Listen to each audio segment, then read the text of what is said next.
Hello and welcome to coverage of Grand Prix Quebec City. I'm Marshall Sutcliffe in the booth with Frank Karsten, and it is time for the finals, Frank. We have whittled our way down from about 800 players all the way down to two. We have Dan Lanthier on the left side versus Omar Beldan on the right, both from Canada. Dan's from Ottawa. Omar comes from Toronto. And we've got a mirror match here. What do you make of the Dark Jeskai mirror? And also, I want to get your thoughts on the fact that we have Dark Jeskai as our two final decks. Yeah, at the beginning of the tournament, we were talking of the big 5 decks in Standard. We had Green-White Megamorph, Atarka Red, Esper, Abzan, and Dark Jeskai. Green-White Megamorph and Atarka Red fell by the wayside. None of them made it to the top 8. We had one Abzan deck and one Esper deck in the top 8. But 4 Dark Jeskai. Whoa. It has been called the best deck in Standard by several players, with 4 copies in the top 8 and, well, a mirror match in the finals. I think it is safe to say that that has been confirmed. I think so too. It also made up some form of Jeskai, made up 25% of our day 2 metagame, a huge chunk to be sure. And again, it's meeting in the finals now. I had a quick chat with Omar just a moment ago, asked him what he thought about the deck, what his thought process was. He says he's been on some form of Jeskai since the rotation, 3 weeks ago or whatever that was. And so he's been on that. And then when he saw the list that some of the players from the Pantheon played at the Pro Tour, he said, I just thought they broke it. And he's picked up that deck and hasn't put it down since. And it has served him well. Another thing to note here is that these players actually played in the Swiss portion as well. So they've got a little read. I think Omar won. He said he's got a good feel for what Lanthier's trying to do, or Lanthier's trying to do here. All right. Yeah, the list that you mentioned, that John Finkel and Owen Turtenwald piloted to the top 8 of Pro Tour Battle for Zendikar last weekend, has indeed become the norm for the Jeskai players. Back at the Pro Tour, there was a lot of variety, lots of disagreement about what the correct card choices were, but the Jeskai list from them, which features 3 copies of Colligan's Command and 3 copies of Ojutai's Command, along with Crackling Doom and Tessigur for black, has become the norm. And due to all of these commands offering so many efficient 2-for-1s, this matchup typically turns into one huge resource grind. Key plays include, for instance, playing Colligan's Command on the opposing Jace, getting back your own. Those kinds of 2-for-1s are the ones that you want to set up if you want to succeed in this matchup. We see a lot of card advantage engines throughout the course of the list. We see Jace Vryn's Prodigy, which can be one. Even on the other side, the Soulfire Grandmaster that's about to get killed by Kolaghan's Command can be a card advantage engine in the late game. A 2-for-1 is happening right now with Kolaghan's Command, which happens all the time. This is discard, kill your creature. And like you said, it just ends up being a big grind fest. The thing that seems to be missing here is the ability to just go over the top of your opponent. These decks just don't have those kind of tools to just, it's more like I've played more 2-for-1s than you, rather than this one big spell that just crushes your opponent. Yeah, that's a good point. We saw Jake Mondello make it to the semifinals with an amazing Eldrazi Ram deck. People love that deck. Ramping into Ulamog and Ugin and everything. Yeah, these decks do not have access to those kinds of cards. But they do have access to, indeed, a bunch of 2-for-1s. Colligan's Command on then Lantier's side, offering him 2 cards for the price of 1 as well. And another key card in this matchup, which you can actually see in the graveyards of both players, is Dragon Master Outcast. So this is just a 1-drop that doesn't do all that much in the early game. But when you get to the late game, when you have 6 lands on the battlefield, you have, as I mentioned, these 6 commands in the deck that can easily get it back from the graveyard in play. And then you can start making 5/5 dragons at the beginning of every turn. Yeah, that card, and you see that Omar kind of carefully leaves it in the graveyard here. Like you said, he's got 2 different ways to get it back pretty easily. Yep, he knows what's up. And we have seen dragons, by the way. Yes. We've had multiple players trigger a Dragon Master Outcast. It's, of course, very fragile, right? It dies to effectively any removal spell in either player's list. But the fact that you can recur it and get it back with Kolaghan's Command and get it back with Ojutai's Command and just sort of keep presenting it over and over, the one turn that it sticks is huge. That 5/5 Dragon's bigger than anything either player does. Indeed. So Dan has Tessigur, Dispel, and Mantis Rider to work with. that basic swamp laughing in the face of Mantis Rider. Yes. That is, of course, the downside of playing a 4-color deck. Sometimes the meta base is a bit tricky. So then does not have the option of playing a land, casting Mantis Rider, attacking, and then leaving up mana for Dispel. What Dan could do is play Tessiger and then leave up 1 blue mana for Dispel in case Omar has a Crackling Doom. Okay. Or some other removal spell for the Tessiger. Which kind of looks like what Omar did. By the way, he's got a Tasker with a blue mana available as well. This has been a very true mirror match here. Yeah, it's not a completely 75-card mirror match. There are a couple of differences between the two lists. To go over some of those, Dan Lancia has 1 copy of Sarkhan the Dragon Speaker. Omar has none, which is quite decent in this matchup because it is a threat that you can play on turn 5 while not having to worry about Ojutai's command. Right, it's Planeswalker, not Just a creature. Play it right in, yeah. But it acts kind of like a creature on the board, you know, repeatedly dealing damage. Right. Dan also has 3 copies of Fiery Impulse, whereas Omar only has 2. Fiery Impulse being a really good removal spell in this matchup because it can kill both Jace as well as Mantis Rider, assuming that you have Spell Mastery. There are also 2 copies of Dispel in Dan's list, which is quite good in this matchup. There is, and we're going to see why. You planned this out perfectly here, Frank, and Dan is going to get him with a Dispel here. Yeah, this is exactly why Dispel that is was in the main deck. phase too. So that taps out Omar, no land drop either. Woo. And I do see the Dispel in Omar's hand there. He was indeed playing Tessiger with Dispel mana up on the previous turn, but then didn't play an instant. He had Tessiger, and Omar didn't have a 5th land to play Other End and Dispel on the same turn, and now Omar is behind. No attack from Tessiger, thanks to the other Tessiger. They're kind of staring at each other here. But Mantis Rider gets in.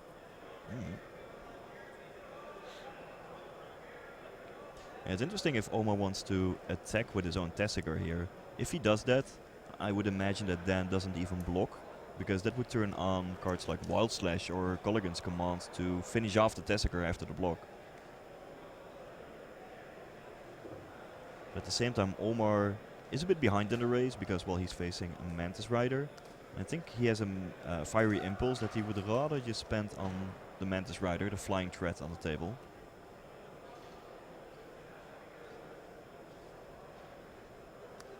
Oh. Okay, we are They're in a just true mirror match. toe for toe. Everything is the same. It's even a swamp on Omar's side as well, which means that he cannot leave up the blue mana for this spell.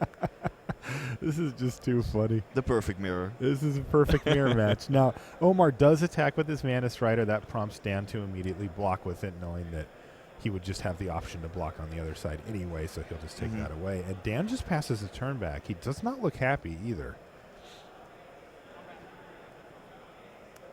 Here he goes. Now he's going to make this play that you described earlier. And you're right. Dan doesn't block. He doesn't want to risk losing his Tessiger to just a simple burn spell. If Dan wasn't going to block, maybe it would have been better for him to bluff attack with his own Tessiger on the previous turn. He didn't have a way to finish off the Tessiger, but Omar doesn't know that. And maybe Omar wouldn't have blocked. Now the Tessiger is just doing nothing. Well, yeah, it is getting him a free card, but it's not attacking or blocking. Yeah, it's tough because I think, the fact that Omar didn't attack the turn prior maybe lured Dan into thinking, well, he's just not going to go for that. But now that the board's been cleared off, Omar did do that. So, yeah, maybe a little window miss there for Dan.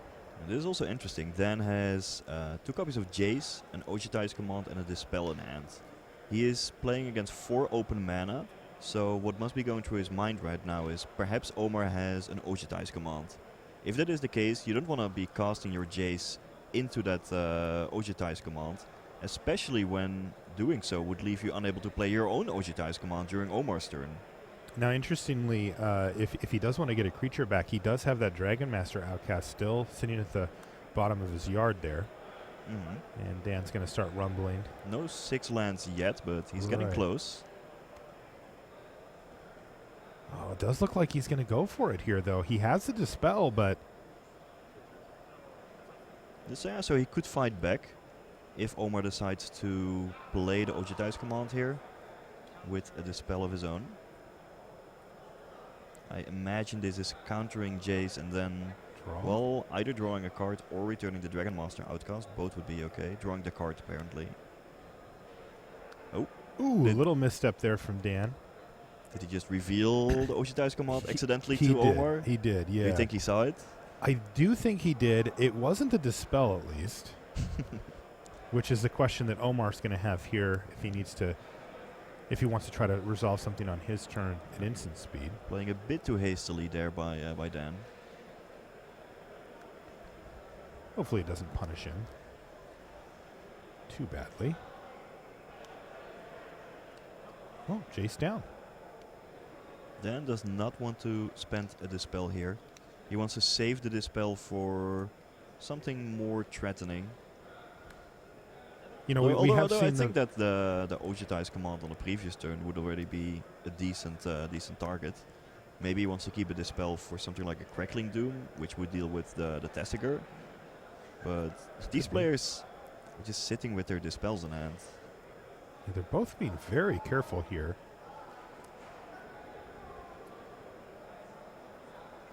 You know, one way I've been kind of parsing out how these matchups play out is that the spells kind of fall into two camps, 1-for-1s and 2-for-1s.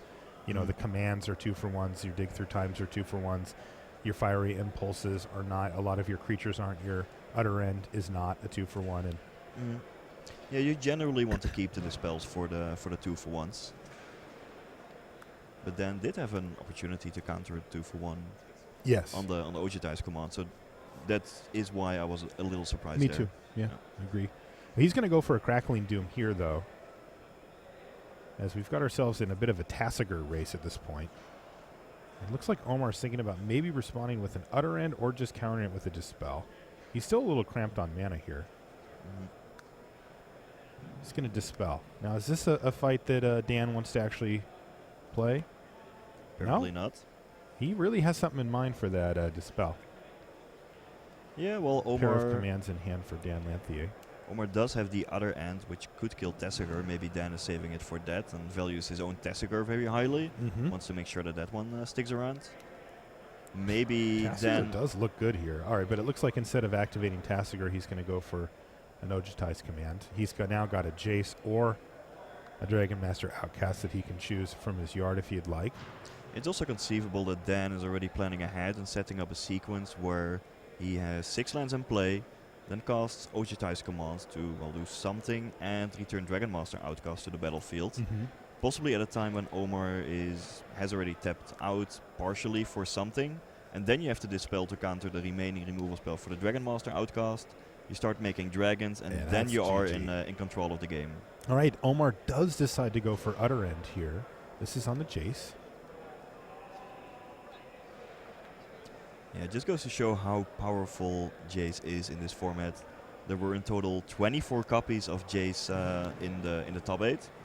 And when you go for an Other End on a 2-mana card rather than this Tessiger over here, just goes to show how highly respected this card is in the format. And we see why. There was 24 in the top 8? Yeah, the 4 Dark Jeskai decks. Sakes. And then Pascal Maynard's 4-color Rally the Ancestors deck.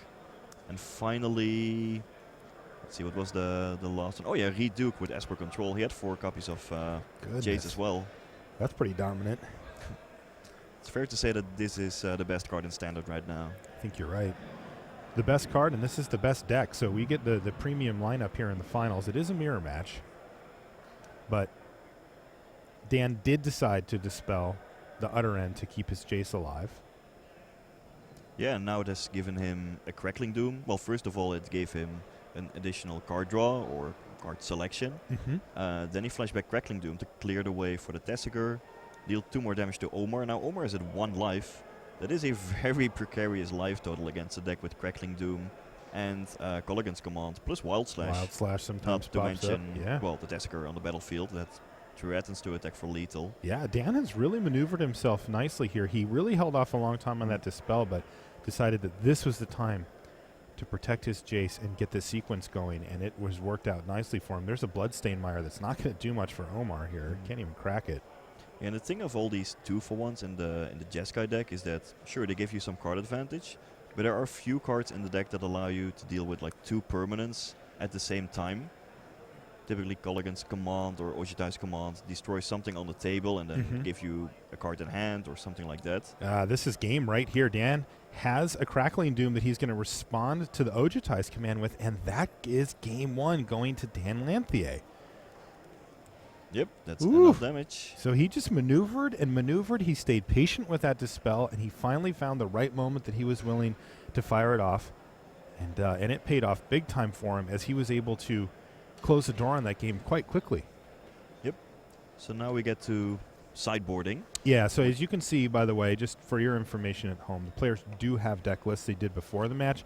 They're going to get a minute or two to review them here before they sideboard, and then we're going to get into the board. So what should we expect out of the sideboard here, Frank?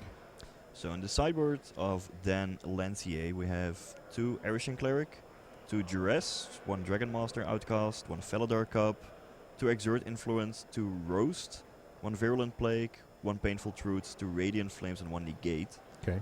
The cards that I am most interested in to board in would be Duress. Oh, yeah. In order to snag these Ojitai's commands before they get cast and generate a 2-for-1. Maybe another Dragon Master Outcast because, well, we have been talking of seeing dragons. And in a long and grindy matchup like this one, it can come into play. 2 Exert Influence. Oh.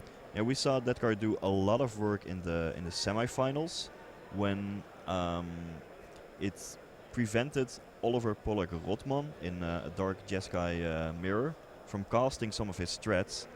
Oliver saw the Exert Influence with a Duress, but then never cast any creatures because he knew that, well, he was just giving his opponent a control magic. So that card can have a huge influence on a game. And it can steal anything, right? Well, Tassiger. Yeah, I guess dragon token's a thing it can't take.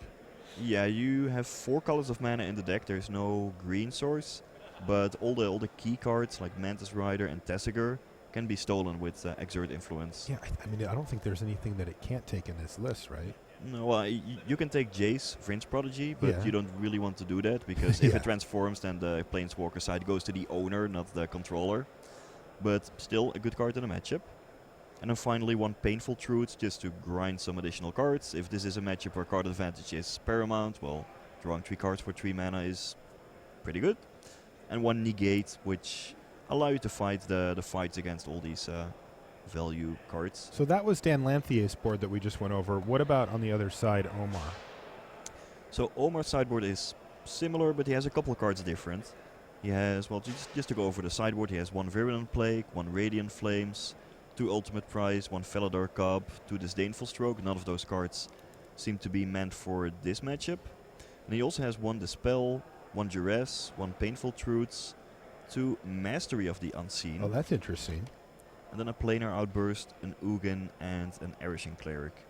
Well, the cards that are certainly coming in, or most likely coming in, are Dispel, Duress, and Painful Truths for kind of the same reasons as I mentioned in Dan Lantier's list. But these Mastery of the Unseen and potentially even Ugin might also come in. We saw at the Pro Tour in the semifinals when John Finkel faced off against Tamada, who boarded in a lot of Mastery of the Unseen and removal spells in the Jeskai mirror, actually removing some of his Wild Slash targets, going as far as cutting Jace from his deck. And it turned out that Mastery of the Unseen was really good if the game goes long, because there are very few cards in these Jeskai decks that can answer enchantments, and it just provides you with a 2/2 for 4 mana, and then another 2/2 on the next turn, and eventually you can overwhelm the opponent with it, especially if you can combine it with removal spells for their creatures. So this may lead to a bit of a guessing game on Dan's side as to how many Fiery Impulses and the like he wants to keep in. They could be good if Omar keeps a lot of creatures in his list, but if Omar transforms into a deck with Mastery of the Unseen and Ugin potentially, and cutting some of these creatures, the matchup may play out differently. Do you anticipate Omar going in that direction, going into the more controlling over-the-top style with Mastery of the Unseen and Ugin? I would guess so. mainly because, well, he has put these Mastery of the Unseens in a sideboard for a reason. Mm-hmm. These are slow and grindy cards meant for, well, a matchup that is slow and grindy. I think this matchup does classify as such a matchup. So if Omar did put him in the sideboard, I imagine that he will be interested in boarding them, well, over here. The one question mark for me is that there is complete information now. In the top 8, the players got to see each other's deck lists. So Dan Lantier won't be surprised by Master of the Unseen. He may play differently or board differently. Already anticipate perhaps that Omar is boarding out some creatures. In which case, a lot of the value of Mastery, the surprise value, is lost. Right. So we'll see. I could see it in both ways, but I would certainly not be surprised to see a Mastery of the Unseen on turn 2 here. All right. Well, it looks like Omar's going to have to take a mulligan here, unfortunately. Dan has kept his hand, though. And Omar is going to be on the play. Well, unless he, as Tamada did at the Pro Tour, puts Dan on the play. That is not inconceivable, but would still be unusual. Assuming that Omar is on the play, he is solidly behind. I would say that he maybe only has like a 40% chance to win this game now, because that mulligan is crushing, even with a freeze cry. What would you have put him at before the mulligan on the play? Slightly ahead, 55? 52%. 52, okay. So a pretty big dip going down to 6 here. Let's see if we can keep this 6, though. He's kept it. All right, so we're going to get a keep here in Game 2. Dan Lanthier facing down an opponent on the play who has mulliganed. And let's see how this developed. Omar has decided not to keep this card on top, but he does have a Smoldering Marsh before passing the turn over to Lanthier. So Lanthier has a bunch of lands, a Mantis Rider, and I believe a Dispel and a Dig Through Time. On Omar's hand, I think I saw a Crackling Doom, possibly a Jace, and a bunch of lands as well. So that does mean that both players have access to a good combination of lands and spells. Well, okay, apparently no Jace. No Jace in sight here. But that we may get into a nice game. Let's see what happens in the early stages here. Does Dan have a play? Well, not much. Go. There is no Jace. And these decks don't play all that many early drops anyway. In the main deck there's only Jace and Soulfire Grandmaster. Perhaps Soulfire Grandmaster can be boarded out a couple of copies. So it is not surprising to see just land go, land go. But after that, typically on turn 3 it's Mantis Rider time, or even Tessiger with all the fetch lands. Playing a turn 3 Tessiger is not all that difficult in this deck. And after that it's, well, gonna be a command and counter fest.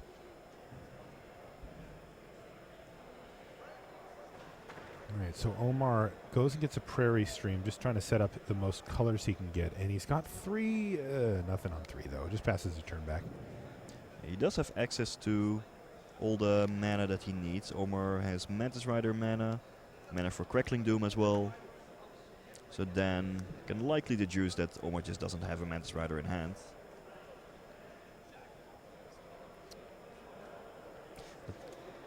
Does Omar have a Duress in hand? He does look like he has a Duress. Yes. He decided not to cast it last turn. Which I think is a good decision. On the one hand, if he cast it last turn, then he would have used his mana then. But by waiting for 1 or maybe 2 additional turns, you give Dan some additional shots of drawing a key card. So you see more cards that you might be able to duress, and also gain more information on Dan's hand. If Omar had cast the card on the previous turn, then he would not be able to take or look at the card that Dan has drawn for the previous draw step. At the cost of a little bit of mana efficiency there. Yeah, but it's not too bad, and it's not like Dan has any threatening instant or sorcery to play on turn 3. Right. All right, so here we go. Duress is going to see a Crackling Doom, a Mantis Rider, a Dispel, and a Dig Through Time, plus 3 lands. This is going to depend pretty heavily on what Omar wants to do based on what's in his hand. If he wants to protect a threat of some sort along the lines of a Tassiger or something like that, he will probably take Crackling Doom.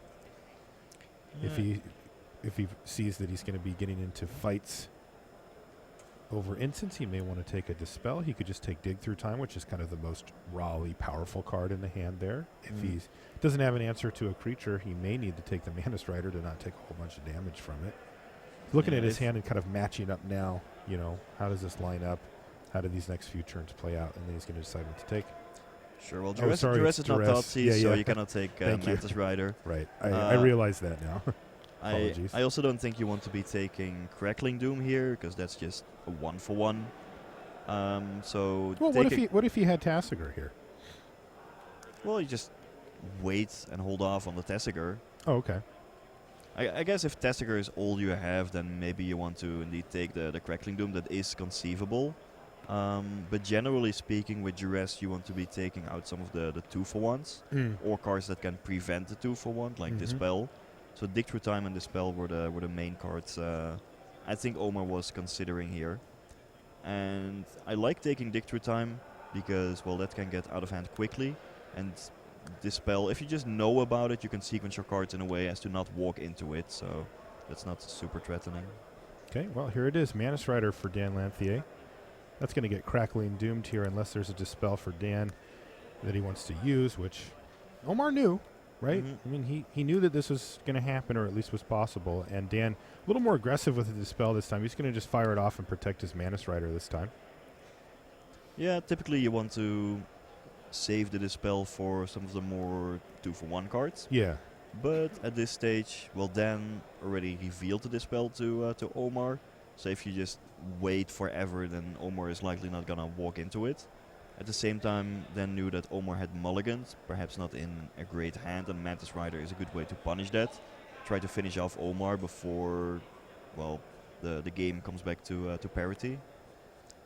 So it's a little aggressive, but it fits with the game plan that Dan has. Also puts a card in his graveyard already to be delved with Tassiger. That way Dan may be able to play Tassiger on the next turn, along with a fetch land, and have enough mana up for an activation if he wants to. Yeah, he's got that fetch land in hand as well, so Dan keeping the heat on with the Mantis Rider. The question is, does Omar have a way to deal with it? Let's find out. Well, not yet. He's got a Painful Truths here. Ouch. Yeah, that's 3. And his clock is getting pretty short. He's down to 11 life already. Yeah, drawing 3 cards is awesome in this matchup, but yeah, when you are already taking damage from a Mantis Rider, it's not at its best.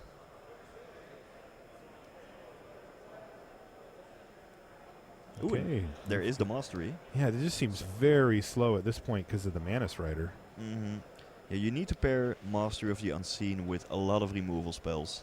You have to be able to control the opposing creatures, and then eventually the 2/2s can start winning the game. You're not gonna raise a Mantis Rider with a Mastery of the Unseen. That's never going to work. And the fact that Omar chose to play Mastery here rather than, say, cast a Fiery Impulse or something like that to deal with the Mantis Rider means that Dan must feel good about his position here. All right, there's Tassiger. Omar's down to 8 life here. And if Dan can just attack 3 more times with that Mantis Rider, he is going to be our champion here in Quebec City. The heat is real here. Tassiger also a huge threat. For sure, and Dan has 2 good answers in his hand for the next threats that Omar can put out. Dan has a Fiery Impulse and a Crackling Doom. So if Omar starts playing creatures here or activating his Mastery, Omar is not going to win this game.